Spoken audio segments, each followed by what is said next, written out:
The following is presented as an entertainment program emphasizing folklore. It is not intended as legal or medical advice in any way and should not be used to replace the advice of legal or medical professionals. New World Witchery is a Patreon-supported podcast. This episode is sponsored in part by a listener, Pretty Poison's Witch. We'll be sending along several itinerant magicians with our thanks to perform some spells on your behalf shortly. Thank you for your support. If you'd like to become a patron and help support the show while also getting some great perks, please visit www.patreon.com/newworldwitchery, where you can pledge $1 a month or whatever you can to help us pay the return bus fare for those itinerant people we sent to our listener, because as it turns out, we misread the ad and they were itinerant mathematicians and could only do really creative algebra. And thanks to all of our listeners.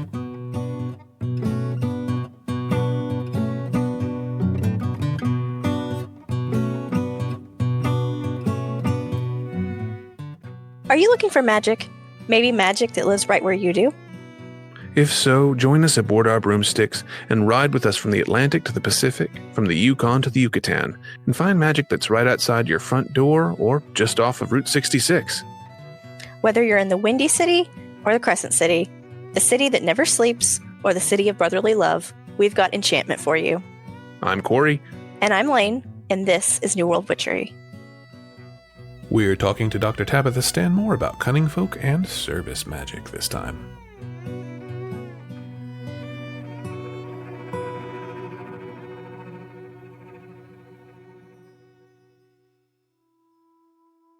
Picture this. You've gotten into a dispute with your neighbor, and you need to find some way to reconcile your differences regarding a property line. Now, you could go down to the surveyor's office, get some maps printed up, but you're not boring like that. Instead, you and your neighbor each pick someone who is going to agree to act on your behalf. In a neighborhood cage fight match. Bare knuckles, no holds barred. Winner gets to set the boundary line. But wait, just before the cage match starts, your neighbor calls in the local preacher who says your fighter has a bunch of magic charms sewn into the lining of her gym shorts. The boxing match is delayed until both parties can agree that this will be an enchantment-free cage match. Sound ludicrous? Almost this exact situation happened between two early modern rivals who selected duelers to resolve a dispute, only for one of them to be accused of cheating by carrying protective charms in his armor. During this same time period, people like Elizabeth Woodville were accused of using magic to gain the favor of elite lovers in the nobility, in Elizabeth's case, no less than Edward IV, while some, like Frances Shute, the mistress of the Earl of Sussex, kept a magician on retainer just to make sure that she didn't fall out of favor with the court. Spells passed among the common folk, too, helping to find lost objects like spoons and altar cloths, or even track down buried treasure.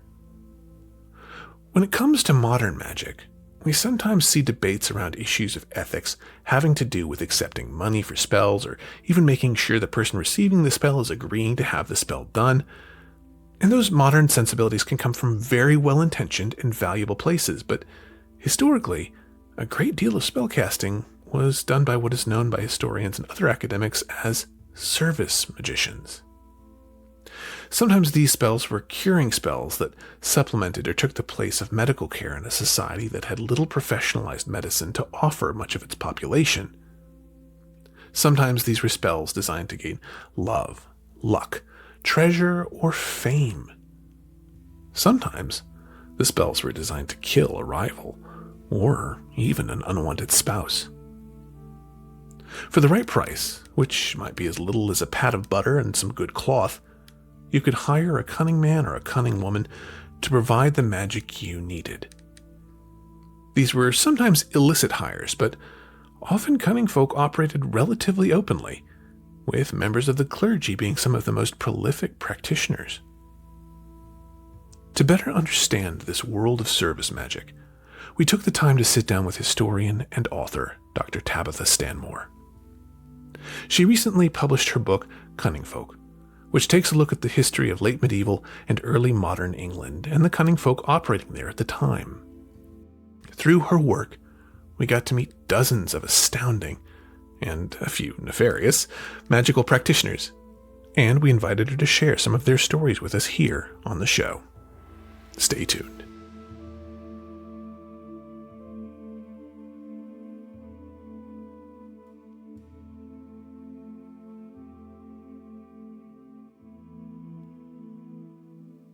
Dr. Tabitha Stanmore is a specialist in medieval and early modern magic. She's a postdoctoral researcher at the University of Exeter in the United Kingdom, where she is involved in the 7-County Witch Hunt Project. She's been interviewed on BBC Radio and television. Her monograph, Love, Spells, and Lost Treasure, was published by Cambridge University Press in 2022, and in 2024 she published her book, Cunning Folk, Life in the Era of Practical Magic, with Bloomsbury.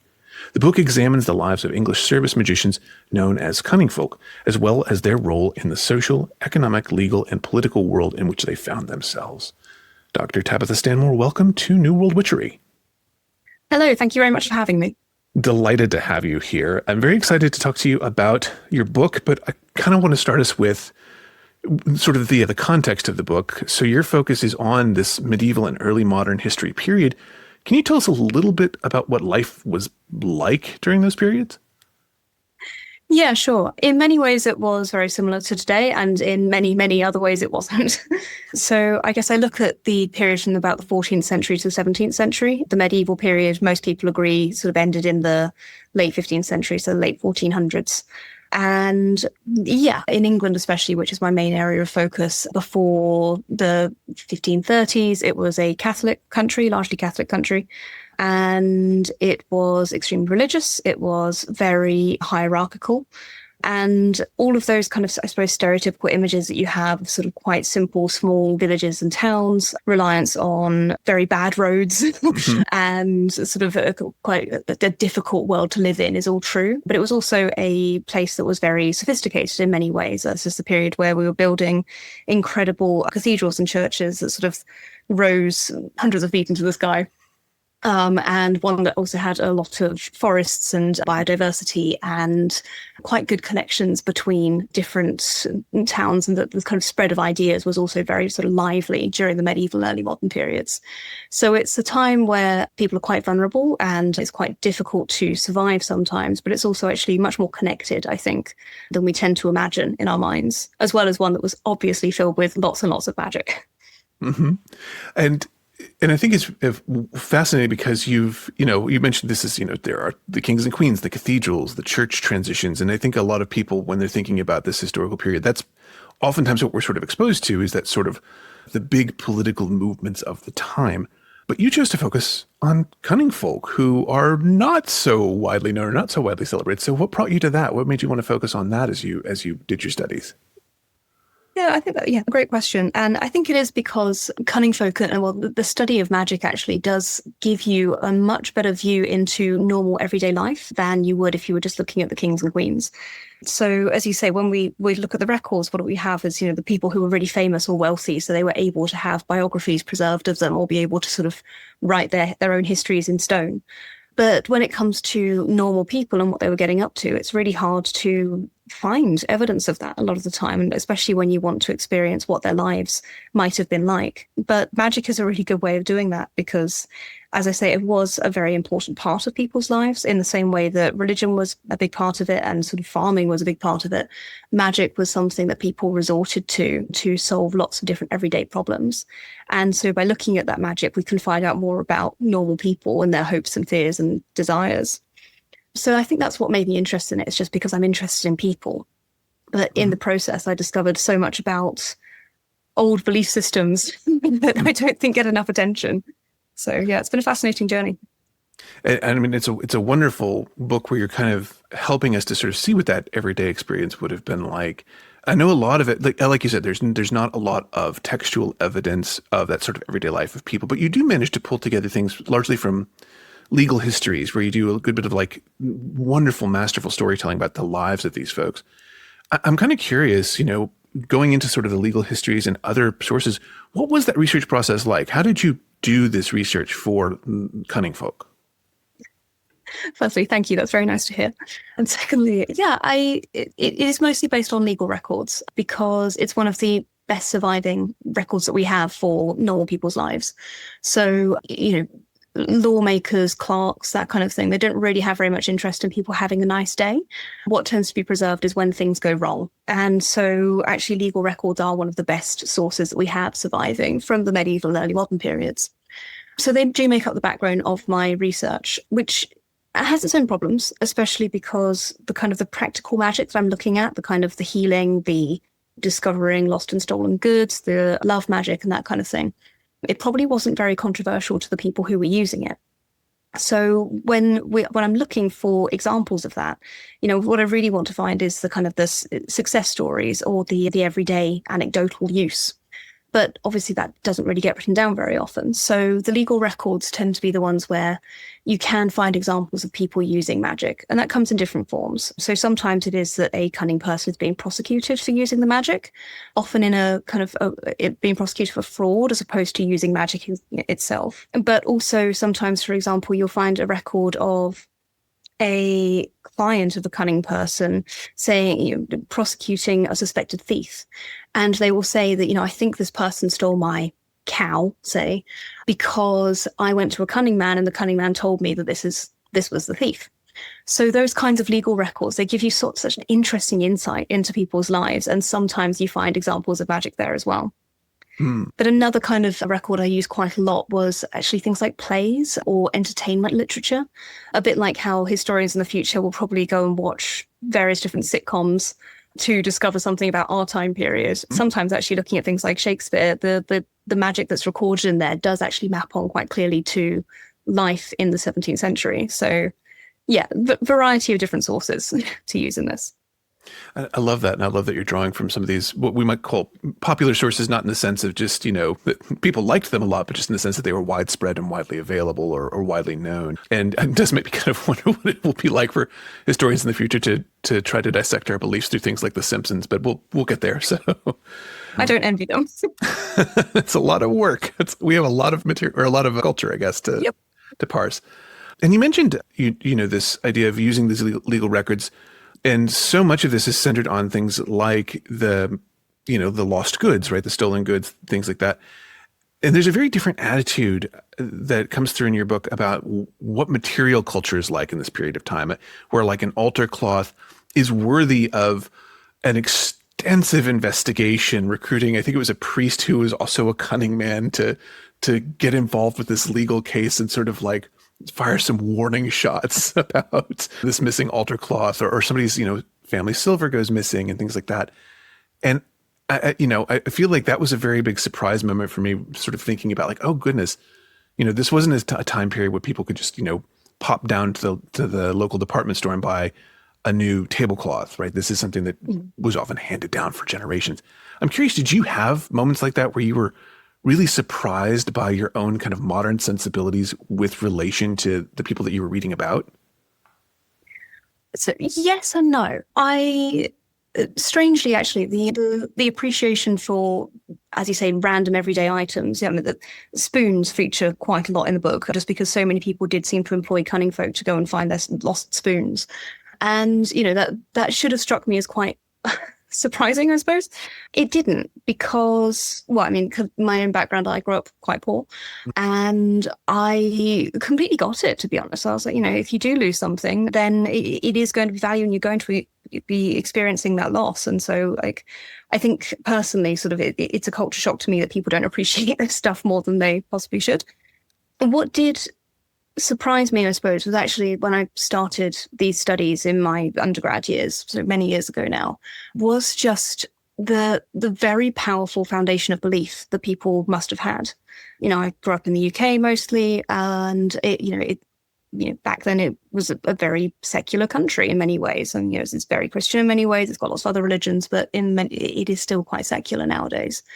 And getting into the mindset of being completely convinced that not only does God and the devil exist, but also fairies exist. And, that everybody would agree with you if you said, oh, yes, I met a fairy the other day. That, I think, was a big sort of mental shift for me, because all of a sudden, once you kind of accept that people were living in a very magical universe, it makes perfect sense what they were doing and why they were doing it. And, if your child gets sick and, you go and ask for some medical aid from, I don't know, the local herbalist or local physician, and they can't help you, then, of course you're going to go to magic, because magic is a very real force in the world. And I think that's something that, especially in history, we tend to not be able to get our heads around anymore. But yeah, once you sort of have that kind of that shift in your view, the early modern period just sort of snaps into focus, at least for me. Mm. Yeah, it kind of gets, I think it was Keith Thomas who talked about the disenchantment of the world, this idea of the world sort of losing that enchanted sensibility.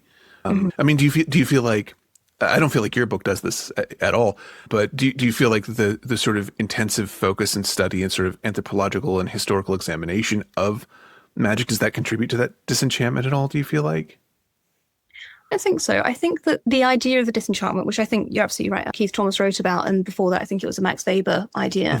I think the idea that the world became disenchanted has created much more of an idea that the world is disenchanted than perhaps it actually is. You know, I don't think it's as easily acknowledged now that, you know, we live in a magical universe. I do think we still do, but we try to rationalize it. And some of the ways that we rationalize it, I don't think necessarily fit particularly comfortably with magic, whereas in the past I think they probably would have done. So we definitely had a sort of mind shift away from thinking that talking about magic is socially acceptable, but I don't think actually our beliefs have gone very far, if that makes any sense.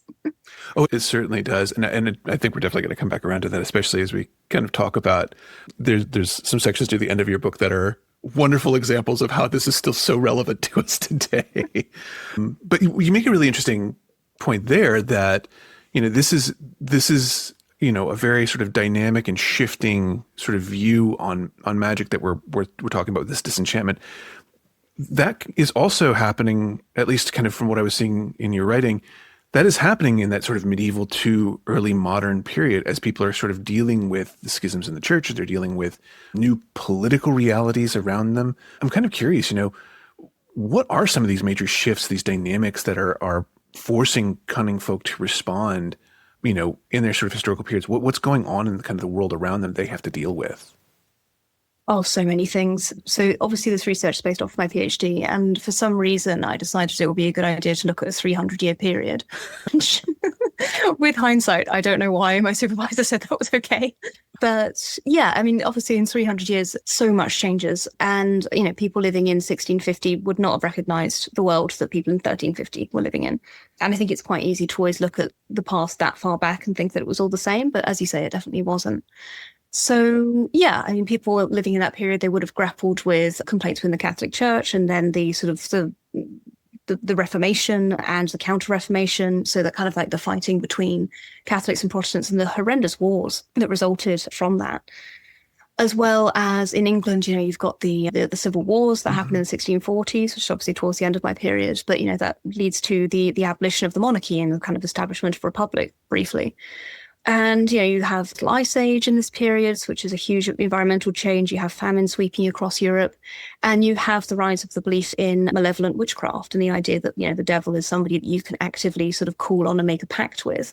So there's so many new ideas sort of developing in this period, as well as technological advances. This is the period where windmills, for example, become popularized.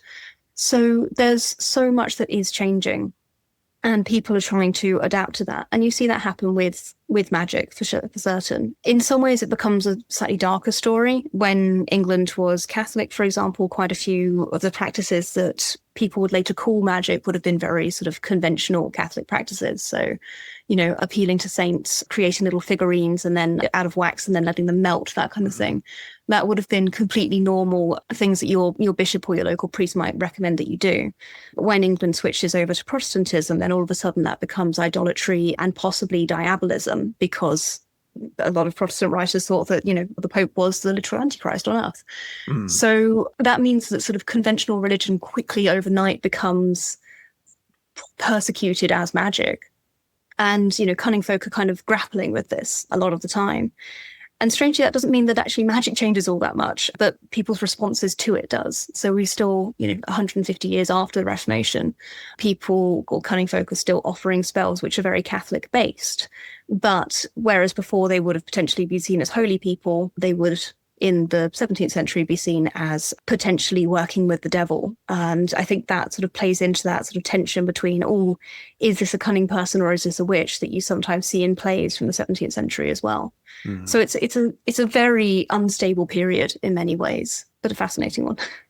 Absolutely. Yeah. And I mean, there's, as you said, there's so much that they're dealing with over this incredibly, yeah, your point about this being a 300-year period. There's a reason for listeners who don't know. There's a reason that when you read like historical monographs, they're always like history of, this one particular town from 1740 to 1743. Like, there's very limited. So 300 years was ambitious. I give you a lot of credit for that. Thank you. But yeah, so you have these cunning folk who are, responding to the world around them. And as you mentioned, the magic that they're doing is largely seen as accepted, if not always encouraged. It's certainly not strange to them. But each cunning person sometimes would sort of specialize in their own thing as well. And one of the things I really loved, there was a section where you were talking about somebody who went very far out of their way to visit a cunning person. They were traveling basically across, I think it was across London, maybe into, was it Cheapside? And they visit this cunning person and they're like, oh, you actually need to go to this other part of town to visit this other cunning person. And I'm curious, was there this kind of developed network of cunning folk? Did they, how did that work? How did that sort of network process happen? That's a great question. And yes, I know who you're talking about. It's Mabel Gray, and bless her, she must have been so tired after the day she had walking backwards and forwards across London. I actually tried to walk her route once and it took a very long time and I had very sore feet at the end of it. Oh my. So, I know. And we have pavements now, it's much easier. But yeah, there clearly were networks. I mean, bearing in mind that a lot of people's knowledge was by word of mouth at this point. So it's not as though, newspapers also didn't exist. So nobody was taking out an advert in the local paper and saying, I'm a cunning man. But yeah, so a lot of it would be by word of mouth. People had quite sort of strong reputations. There are a few, mostly men actually, but there are quite a few women as well, who professed cunning abilities. And they, when they were eventually prosecuted in court, possibly for fraud or, whatever else it was they might be turning up in court for, they would very proudly say, oh, yes, I've been practicing for 30 years and I can present you 500 satisfied clients. And so kind of spreading reputation via your clients or just sort of being known that, a particular area of London was likely to have some cunning folk living in it would sometimes be enough. But we do also have evidence of quite extensive networks across England where cunning folk would be sharing books or sharing ideas or sometimes even teaming up to work together to sort of do some kind of magic. This is normally, again, male cunning folk, but they, and often to do something relatively extraordinary. Like there's one example of 3 cunning men getting together to go and hunt treasure. For example, go and try and find some buried treasure. And they just travel all the way up and down the country, staying with other friends, summoning some demons, asking the demons where the buried treasure might be. And then, when the spell fails, they go and sort of find another friend and borrow one of his books and then go back out into the field to, try and find some more treasure. So it's quite a sort of open and dynamic community. Sometimes of friends and sometimes of colleagues. I don't think there was any such a thing as a kind of professionalized network, but there clearly was knowledge sharing going on. Mm-hmm. Yeah, you described what sounds like the best road trip ever, frankly, the traveling up and down the country, summoning demons, finding treasure. That should be a film. Yes, absolutely. I want to get a camper van and do this immediately. So, and you do also, you mentioned the treasure seeking, which I absolutely want us to dig into a little bit. But one of the things that is happening here is the specialization process too, where you have people who specialize in love spells. But sometimes the specialization that you chose would be the thing that would get you in trouble. So the ones who often seem to really get on the wrong side of the law were the ones who were doing things that might have political ramifications. Can you talk about maybe an example or two from there where problems arose because they got involved in the sort of political landscape? Yes. Yeah, it's interesting because, I guess that sort of feeds into that question of, who was using cunning folk as well. And, there was a cunning person for every problem, basically. And so, there were cunning folk who, could address all sorts of issues, but also for anybody as well. So aristocracy and noblemen definitely used cunning folk quite a lot to solve their problems. And it could be very lucrative. If you were a cunning man or woman and you were very good at, for example, prosperity spells or love spells or potentially even some darker magic, then getting a nobleman to sort of fund your work would be a really good option because, they pay highly. But also, as you say, it could be very dangerous. So I think one of my favorite examples of this is a woman called Mary Woods, she seems like she was quite a sort of normal person. She wasn't of kind of aristocratic stock herself, but she seems to have got the attention of various different people in the Stuart court, so the kind of the court of James I and Charles I. And she basically seemed to sell love spells, or at least that's what she claimed. And they were meant to kind of either allow sort of aristocratic women to get the man that they wanted, or vice versa. That's possibly what she was doing. But the reason that we know about her is because she was arrested several times for also offering spells to kill unfriendly partners. And so, yeah, there's at least 2 cases of her sort of offering poisons or spells, it's never quite clear which one, to get rid of men, mostly, who's, sort of aristocratic wives that got sort of sick of them. And people like Mary, she would have been in a very, very difficult position because in some ways she was protected by her noble clients who also didn't want their secrets revealed. So, if she was arrested for something else, then very likely she would have been released very quickly. But if the secrets were discovered, then the noble women would have absolutely no qualms about just throwing her under the bus immediately. So, yeah, it's high risk, high reward if you want to work with the aristocracy, I think. Mm-hmm. And I know that that's one of the things that, the aristocracy had their own, Cunning Folk. I think here, like, obviously John Dee is the sort of court astrologer to Elizabeth, or even we see in Shakespeare, Marjorie Jourdain sort of brought up as a cunning woman who's supposed to be summoning, I think it's for Bolingbroke. Is that, if I'm remembering correctly? Yes. Yeah. So we do see some of these sort of political, but yeah, I like your point about this is a high risk, high reward situation. Speaking of high risk, high reward, one type of magic that you do discuss and that you mentioned earlier was this treasure seeking magic. And I know, having studied this in sort of the North American context, we have a lot of treasure seeking magic over here in North America that ties into our history in some really bizarre ways. So, for example, Mormonism basically exists because of treasure seeking over here, which is kind of a wild thing.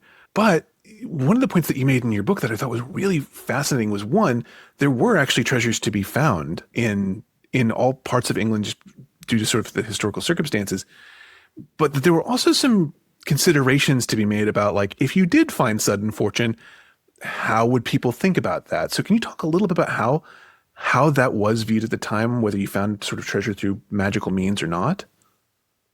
Yeah, I think it's a really interesting one. I think in some ways it really does tie into that religious context that you mentioned. Obviously, quite a strong strand of Protestantism, especially in the 16th and 17th centuries, is the idea that of worthiness, being worthy of success, being worthy of ending up in heaven, and that idea of the elect was really powerful, and especially in England.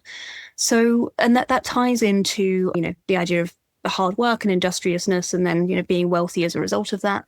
But that also ties in with treasure finding. So a lot of the spells associated with finding buried treasure are about proving that you are a good enough person to do it, because you have to so the theory is that there's, as you say, lots of treasure buried across the English countryside, but most of it is in graves or some kind of long barrow or something like that, which is probably either guarded by fairies or ghosts.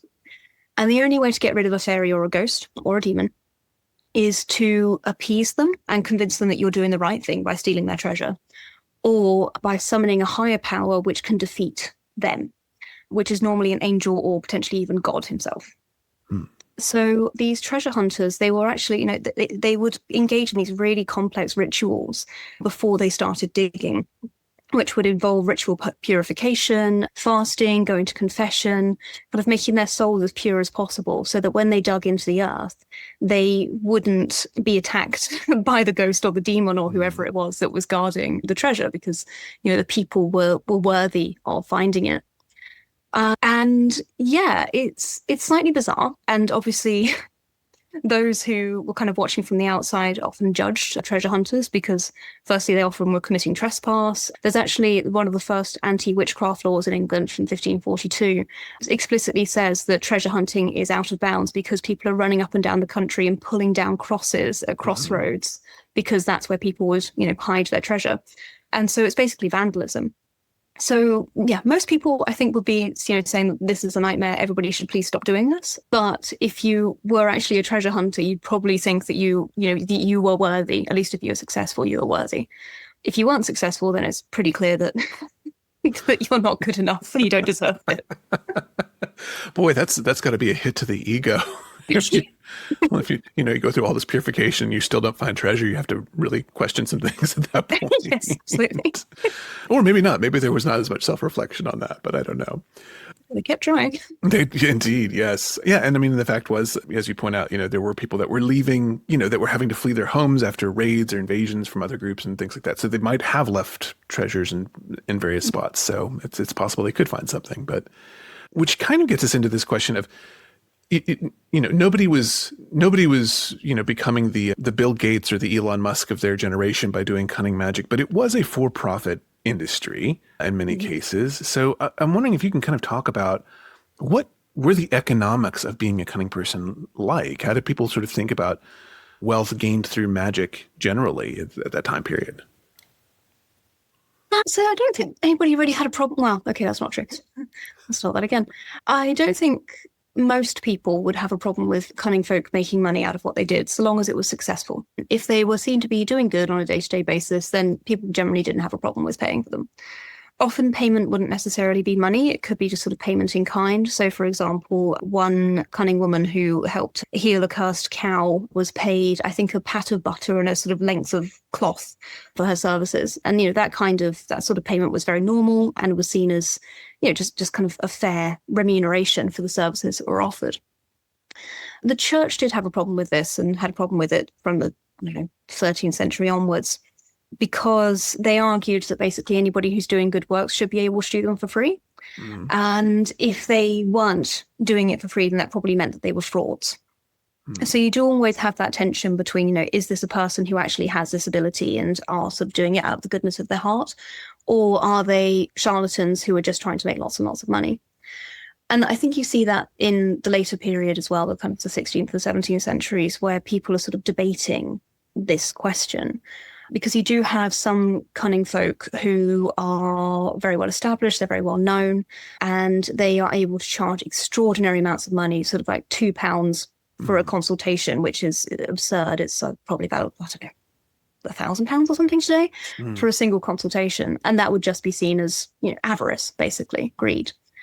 Whereas at the other end of the social spectrum, you've got, local cunning women who were housewives or labourers or, I don't know, sort of kept cattle or something like that. And they would just have a couple of spells that they would use on their neighbours to make their children healthy again or protect cattle from disease and that sort of thing. And they might just be paid a penny or, again, that payment in kind. So it really depends on the individual and how much showmanship I think they used in their spells, and, whether they dedicated their entire working life to establishing that reputation and working as a magician, or whether it was just, a sort of side hustle for them while they got on with their everyday lives. So it's a really broad spectrum.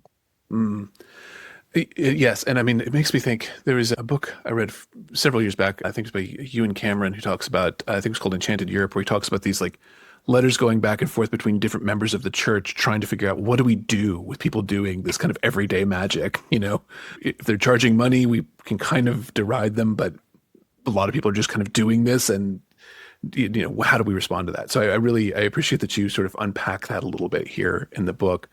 One of my favorite stories that you wind up telling here is this story of, it's a duel. There's a duel that's about to happen. And the duel basically has to be, if I remember correctly, stopped because there's concerns that one person's armor is lined with magical spells, or the clothing is lined with magical spells. But it was one of these situations where, it was almost absurdly funny in that moment, how common, how sort of expected the service magic was. And I'm curious, you ran into so many spells in the process of studying this. Were there any that you were particularly drawn to? Were there ones that you thought for a second or two, like, what would it be like to cast this? Maybe I could try this out, or something like that. Right. How PG is this podcast? Oh, we have an explicit rating, so you're Okay, good. good, right. Right, so I'll tell you about my favorite spell, which I absolutely have not tried, but will just never leave my mind. And we don't actually know if it was ever practiced, but I'm pretty sure that somebody did. And it comes from a 14th century confession manual. So it's what priests would use basically when they were sort of receiving people's confessions, kind of like what questions to ask and what sorts of penance people should receive according to what they've been doing. And in this confession manual, there is a particular question, which is there any woman in your parish who has taken a live fish, inserted it into her vagina, let it die there, and then taken it out, cooked it, and fed it to her beloved in order to inspire his lust? And I can't stop thinking about how sharp these fish scales are. So, I think there is a logic there. You can see that there is a logic to this spell. Mm-hmm. But yeah, I'm not going to try it. No. There's absolutely no way. I would not recommend. This is not an endorsement of anything for sure. I mean, if you like sardines on a sandwich, that's fine, but let's just maybe make a good sandwich. That's all you have to do. So. Yeah, and also be careful who's giving it to you. Yeah, just for pay sure. attention to that too. Yeah. And I mean, in those kind of magical spells, we do see a lot of those. I know in North American folk magic, we see a lot of, people will use things like menstrual blood and food as a way to sort of control or manipulate other people. So, like you said, the logic, I can see it. The live fish, that seems like a problem of its own. So. Thank you for sharing that one with us. You're welcome. So one of the things, I think you mentioned this early on, was this idea that some people sort of viewed these service musicians as charlatans, as people who were, grifting, the public, But you make a really interesting case. And I sit here and I remember this really wonderful story that you have about this one cunning woman who is trying to heal a sick child and basically is taking the sickness on to herself, really risking her own life and her own health as part of the treatment process for this. So, there are some who clearly are not charlatans in that sense. And I'm kind of curious, were there particular cunning workers that you started to feel really strongly bonded to, or that you really developed an affinity for? Yeah, there really were. I think it's strange. I've got a database, I think, of about 700 or so cunning folk who were active in this period. And, obviously the book is a selection of some of those stories. And it's strange because I feel an affinity with all of them now. They all feel like my friends, like possibly strange friends I wouldn't invite to the same party, but, they are. They're all there in my little head. But no, the story that you just shared, I think of it as the two Elizabeths, because it's Elizabeth Page and Elizabeth, I want to say Woods, who, one is the mother and one is the cunning woman who she goes to when her child is sick. And that story, it's so intimate and it's so painful in some ways, because the Elizabeth Page is desperate to save this child for her client. When she says, she's going to take the disease into herself that this child is suffering from, and it could kill her, but she's prepared to do it in order to try to save this child. And, she says that she suffers a lot in the process. And there are quite a few examples of cunning folk who specialize as healers doing that. So another case is an unnamed cunning woman who was at the deathbed of the Lord Ferdinando Stanley. Mm-hmm. And she said that she also took his disease into herself, and he was vomiting sort of blood constantly. And so she sort of did some kind of sympathetic magic to absorb that illness. And then she started vomiting too. And just that level of self-sacrifice is incredible. It seems so selfless. There's no guarantee that they're going to survive the ordeal in order to receive their payment. So it can't just be that. And if it is showmanship, then it is very dedicated showmanship. Mm. And yeah, so you do get these examples of people who seem to really care. And a lot of the sources that I'm working with, they are very, very short. There can only be 2 or 3 lines long, sometimes only just one line. It just says something like, I don't know, Mary was investigated for superstitious practices, and that's kind of it. So sometimes you don't really have very much to work with, but sometimes when you do have that little bit more, even a couple more lines that say, she has a good reputation as a good woman who won't be paid, that tells you something about her role in her community and how much she is dedicated to what she genuinely believes she can do and how much she's appreciated by the people around her. So yeah, obviously there are charlatans and there are some really quite dark stories that I've encountered as well, but sometimes you just see these kind of flashes of just people being kind to each other that it gives me hope in humanity, really. I love it. Well, that is wonderful. Yeah. And yeah, it does really hit that sort of emotional chord of when we see people doing some of this work, even though we may be dubious about, why they're doing it, they clearly view it as something that they're doing in this sort of, community service sort of way. And I love that. On the flip side of that, were there any magicians that you bumped into that you were like, oh, this one I hate, this one I loathe entirely? Yes, absolutely.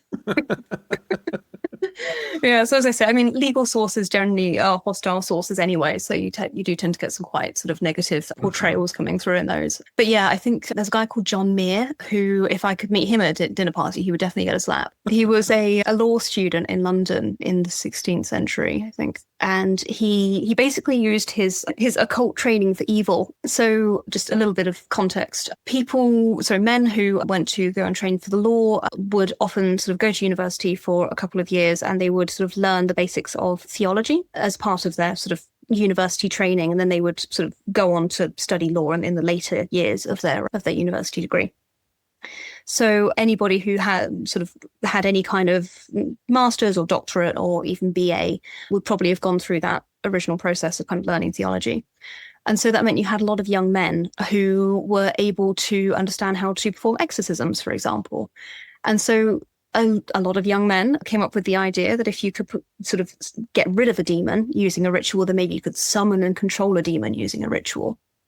And so John Meare tried this, but he did it to seduce a married woman whom he met in London. And he basically said that if she didn't sleep with him, then he would summon a demon that would just torment her until she was driven mad. Which, I mean, as a form of coercive control, like, wow, that's right. Extreme. So yeah, and I don't like him. The good news is that Tabitha Best was her name. She actually managed to sue him for harassment, basically, and won the case. So he did get put back in his place. But yeah, magic is a dangerous thing. It should be used wisely. Good job, Tabitha. Like, clap to you. That's fantastic. Well done. I'm curious, would John Meare get the fish at the dinner party then, or not get the fish at the dinner party? Oh, he get the fish slapped across his face. I mean, there you go. That's the right. Yes, that's the right use of the fish. Yes, that's the appropriate fish response. Excellent. Oh goodness. So you have a chapter near the end where you call it How to Stage Magic, and it's sort of talking about this transition between magic being something that is, service magic or sort of accepted as sort of part of the everyday world. But it's also something that, has to do with, somebody who's performing, 3-card Monty in the alleyway, So there's this sort of split in sort of thinking about what magic is, or this sort of changing worldview on magic. I'm kind of curious, what do you see sort of the outgrowth of that having been? Like, as we move from that late medieval to the early modern period, how did that period change how we think about magic today? Oh, I think it had a big effect in many ways. I think we do still have the different branches of magic that we have now definitely all have their roots, I'd say, in the medieval and the early modern periods. Like the idea of, for example, the Roald Dahl caricature style witch who, eats babies and rides broomsticks and that kind of thing, was born in this period. The idea of the cunning woman who sort of mostly deals with herbs and sort of helps her neighbours is also, a very strong stereotype that develops in this period. And the same thing with that kind of, the street magician who's just there to entertain. Like, these are all very recognisable figures in medieval. Well, no, that's not true. In early modern plays, for definite. As you say, the late medieval stories, things like Arthurian legends or Chaucer's Canterbury Tales and that kind of thing, they do also have magical practitioners, but the magic itself tends to be quite morally neutral. It's an impressive feat, and it can be something which is entertaining, but it's seen as something which is just a tool that people can use either in a good way or a bad way, and it's really about the person using it that determines whether it's morally dubious or not. With the Reformation, actually, one of the sort of big things to come out of the Reformation was a much stronger look at what the devil was and who might be working with the devil. And that sort of made people think a little bit more closely about, if you're using magic, then where is your power coming from? And that debate about whether it's coming from the devil or from God or from a person's inherent abilities plays out in literature from this period. So Macbeth is an obvious example, but there's so many plays, like The Wise Woman of Hogsden is one of my favorites. It's by Thomas Hayward, that was written around the same time as Macbeth. And, this is debating like this woman who lives down the road and she's able to tell fortunes, and she's quite old, she's quite grumpy. Like, is she a witch or is she a cunning woman? And most of the plays actually come to the conclusion that this sort of figure is probably a cunning woman and isn't a threat. But there is still that anxiety and tension about, is this a malevolent witch or not? So, yeah, and I think those kinds of stories, like obviously we still perform Macbeth all the time and The Witch of Edmonton and plays like that. And yeah, they still live very large in our own culture and society. And the number of inspirations and spin-offs that they've prompted, I think means that, yeah, that question of whether a witch is a good or bad figure has very much survived, I think, because of those plays, in part at least. And I mean, it seems to be, as you said, this sort of trifecta of inherited figures or sort of differentiated forms of witches, but we see these sort of different reflections of them in different aspects of our pop culture as well at this point. You tell this one story near the end, kind of thinking about this as a sort of modern, a modern analogy or a modern phenomenon of magic. And this, you made a point early on in our conversation about the fact that this really isn't gone, right? This is still a part of our lives today. You tell the story about going to visit a card reader in a public square during, I think it was kind of the last year of your graduate program, if I'm remembering correctly. First year. First year. Okay. It's stuck in my mind because of that. Yeah. No, probably best to do it at the beginning and figure out what are you really getting into, right? Yeah. But it was really fascinating because you talk about there's this huge queue that sort of develops at the card reader's spot, and by the time you got to her, she was essentially fatigued. She was, just tired. It was a job for her, and I'm kind of curious. Are you viewing even kind of modern magic through that sort of work labor lens, at least when it's not being done intentionally to be, a grift or something like that? How do you view magic as a sort of like labor activity right now? Yeah, I think it definitely is partly. I think it always has been. I think it will continue to be. Obviously, there are some people who practice magic only for themselves, and they're not looking for monetary gain. And there are some people who practice it because they feel it's a calling, and they perform it for free. But some people who have that talent and are genuinely believe in it and think they can do good if they want to dedicate more time to it, then they think that they should be paid. And I think that the idea that if you can do something good, then you should do it for free, obviously I think is something that it's not really sustainable, is it? Just because you are good at what you do doesn't mean you should be paid for it. So yeah, I think a lot of, I'd say, modern day cunning people who could be psychics, they could be faith healers, there's all sorts of different versions of them now. Yeah, I think that they blend their abilities with the sort of financial gain aspect, and I guess in that way, magic is a tool. It's a tool which can make people's lives better, and it's a tool which people can sell. And I think that's, as I said, I think that's quite a universal thing. I think most cultures do actually have some kind of cunning personal service magician, is the term that I quite like. But do choose your cunning person wisely, because not all of them are sincere. Sure. Yeah, no, absolutely. We do have our fair share of swindlers. I mean, and I think you find that in a lot of different professions as well. So do you feel like magic has a different relationship with, popular culture or legal culture or political culture even today than it did, during the period that you studied, or is it just kind of a new face on the same sort of situation?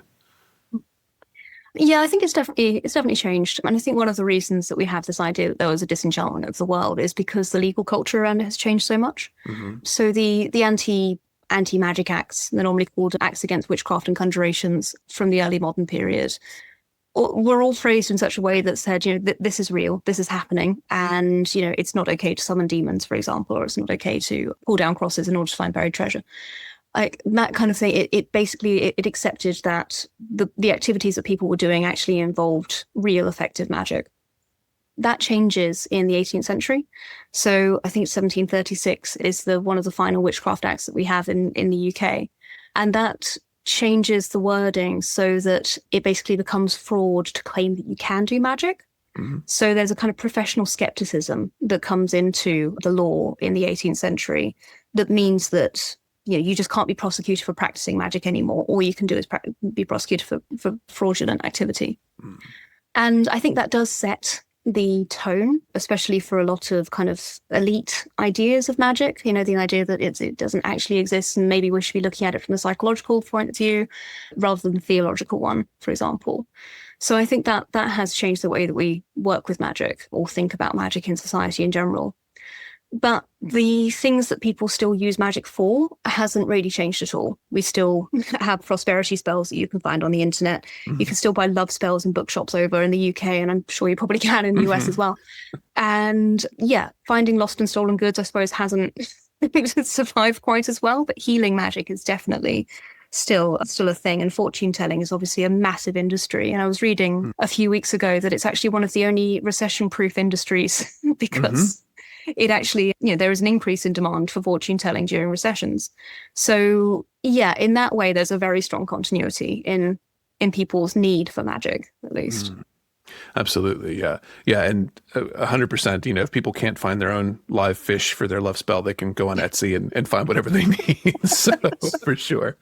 I really appreciate taking the time to talk with us. I know that you are currently working on the Seven Counties Witch Hunt Project. Do you want to talk a little bit about that or any of the other projects that you're currently working on? Yeah, so the Seven County Witch Hunt Project is a bit of a departure. Before I was looking very much at Cunning Folk and Not Witches. And in fact, my social media handle on most things is Magic Not Witches. The Seven County Witch Hunt Project is very much looking at witches. So it focuses on the 1640s witch hunts in the east of England. So they're often known as the Matthew Hopkins, the Witchfinder General hunts. And it's the biggest witch hunt that we ever had in England. About 300 people were accused and roughly 100 of those were executed.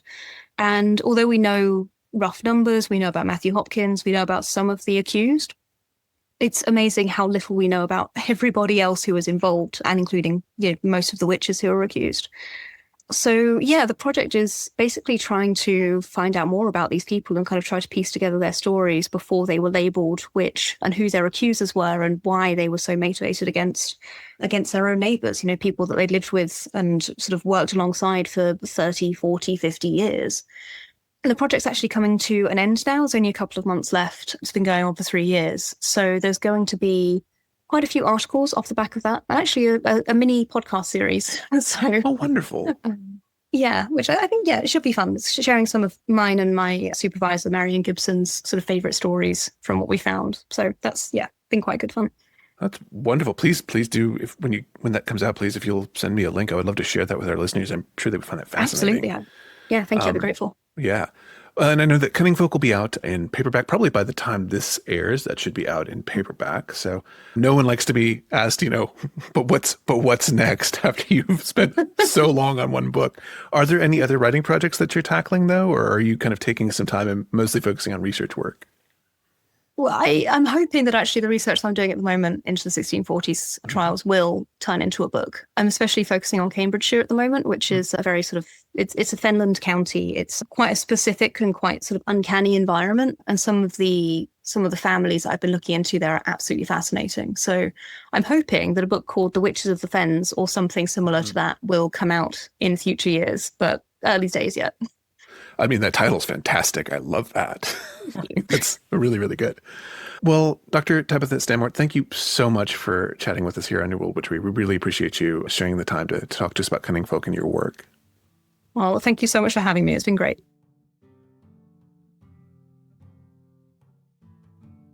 It can be hard for us to wrap our minds around the world of the Cunning Folk that Dr. Stanmore discusses in her work, because the idea of magic is something both economically important and legally risky is now a bit removed for a lot of us. Spells bought on Etsy or tarot card readings are performed as entertainment only, to insulate our modern service magicians from too much legal heat. We still have scammers who will do a reading only to upsell more readings and the $900 Curse Control Z candle to go with it. But we also still have card readers like the one Stanmore discussed during her early academic research. A line across the square, wearily reading cards one person at a time, for a few pounds or dollars, just trying to make a living off of a skill they feel they have. We still look for so many of the same things that the cunning folk of yore provided with their magic. Material security, social acceptance, and, of course, love.